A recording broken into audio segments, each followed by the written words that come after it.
Good evening, Ram Ram, नमस्कार। मैं संदीप सिवाज स्वागत करता हूं आप सभी बच्चों का आपके अपने YouTube channel RWS state exam पर। मेरे प्यारे बच्चों, आप लोग CET 2025 की तैयारी में जी जान से जुटे हुए होंगे और बहुत सारे बच्चों ने अपना फॉर्म अच्छे से भर लिया होगा। लेकिन हरियाणा के बहुत सारे ऐसे भी बच्चे हैं जिन्होंने अभी तक फॉर्म अप्लाई नहीं किया है, और खास तौर पे वो बच्चे जो जनरल कैटेगरी के अलावा अन्य कैटेगरी के बच्चे हैं, क्योंकि उनके जाति प्रमाण पत्र अभी तक बने नहीं हैं। क्योंकि जिस तरीके से मेरे बच्चों एडवर्टाइजमेंट के अंदर लिखा गया है कि जाति प्रमाण पत्र आपका 1 अप्रैल 2025 के बाद के मान्य होंगे, और ये जाति प्रमाण पत्र बनाए जो जा रहे हैं वो CSC सेंटर के ऊपर सरल पोर्टल के माध्यम से बनाए जा रहे हैं। लेकिन इस पोर्टल का नाम जैसा है सरल, ऐसा काम बिल्कुल भी ये पोर्टल पिछले 6-7 दिनों से नहीं कर रहा, और हरियाणा के अंदर ये सरल पोर्टल बच्चों के लिए एक कठिन पोर्टल बनके रह गया है, और ये बच्चों के लिए एक समस्या बन चुका है। क्योंकि आज लास्ट तारीख है। जिस तरीके से HSSC के चेयरमैन ने भी बताया है कि हम डेट एक्सटेंड करने के मूड में नहीं है, लेकिन साथ ही साथ उन्होंने ये भी बोला है कि यदि सरकार हमें बोलेगी, क्योंकि डेट एक्सटेंड करना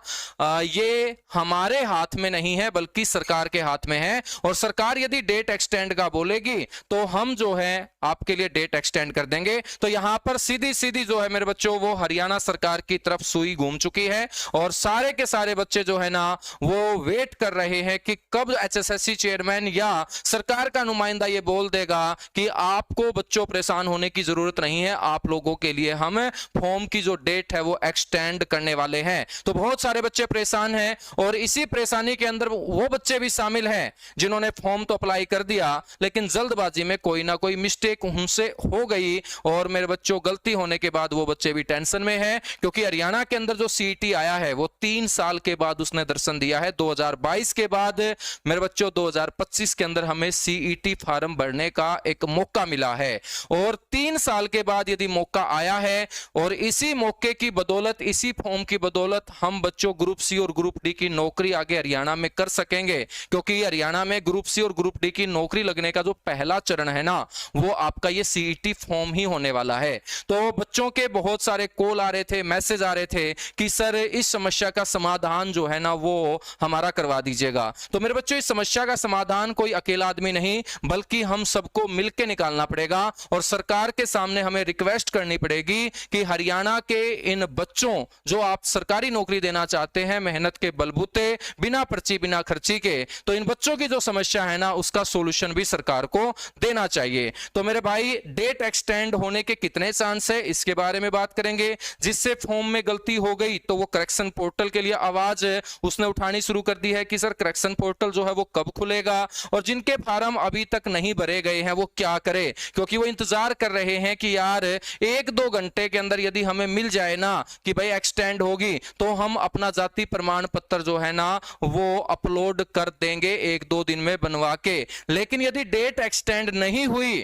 तो फिर हम क्या करें। बहुत सारे बच्चों के दिमाग में यह भी आ रहा है कि यदि डेट एक्सटेंड नहीं हुई और कोई स्टेटमेंट अभी नहीं आई तो हम क्या करें। लास्ट टाइम पे हमारे पास 2 ही ऑप्शन है, या तो हम जनरल कैटेगरी के अंदर फॉर्म अप्लाई करें, यानी कि जो दूसरी कैटेगरी के हैं जो जाति प्रमाण पत्र उनका बन नहीं रहा है, क्योंकि वहां पर जाति प्रमाण पत्र का डेट ऑफ इश्यू मांगा जाएगा, और मेरे भाई जब डेट ऑफ इश्यू का कोई प्रमाण पत्र है नहीं तो हम अपलोड वहां क्या करेंगे। तो वो बच्चा सोच रहा है कि फिर मेरे को जनरल कैटेगरी से ही फॉर्म भर देना चाहिए। दूसरा ये सोच रहा होगा बहुत सारा बच्चा कि भाई हमें जो है ना वो पुराना ही जाति प्रमाण पत्र वहां अपलोड कर देना चाहिए। तो ये गलती आप बिल्कुल नहीं करेंगे, क्योंकि जैसा एडवर्टाइजमेंट में लिखा गया है दोस्त कि पुराना प्रमाण पत्र आप वहां अपलोड नहीं करेंगे, ये आपके फॉर्म के लिए घातक साबित हो सकता है। हालांकि आप जनरल कैटेगरी के अंदर फॉर्म फिर डाल सकते हो, तो पुराना जो प्रमाण पत्र है आपका जाति वो अपलोड नहीं करेंगे, क्योंकि वहां पर डेट ऑफ इश्यू है, और जब डेट ऑफ इश्यू आप डालोगे नहीं और पुरानी डेट को वो उठाएगा नहीं तो इसका मतलब आपका फॉर्म वो भरा जाएगा नहीं। ठीक है,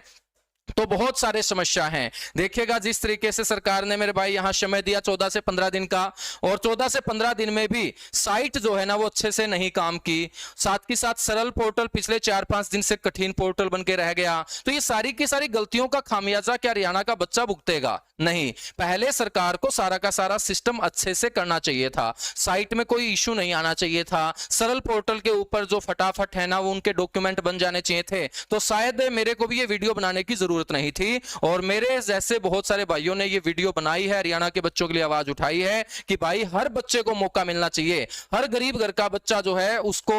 हक मिलना चाहिए ये पेपर देने का, क्योंकि ग्रुप सी और ग्रुप डी की नौकरी इसी पेपर के ऊपर टिकी हुई है। और ये पेपर कोई 1 साल 2 साल में नहीं आया, बल्कि ये फॉर्म नसीब हुआ है हरियाणा के बच्चों को 3 साल के बाद। तो एक सिंगल बच्चा भी जो है ना वो नहीं रहना चाहिए। और हम सबकी यही एक मांग है, एचएसएससी के चेयरमैन से हम रिक्वेस्ट कर रहे हैं और सरकार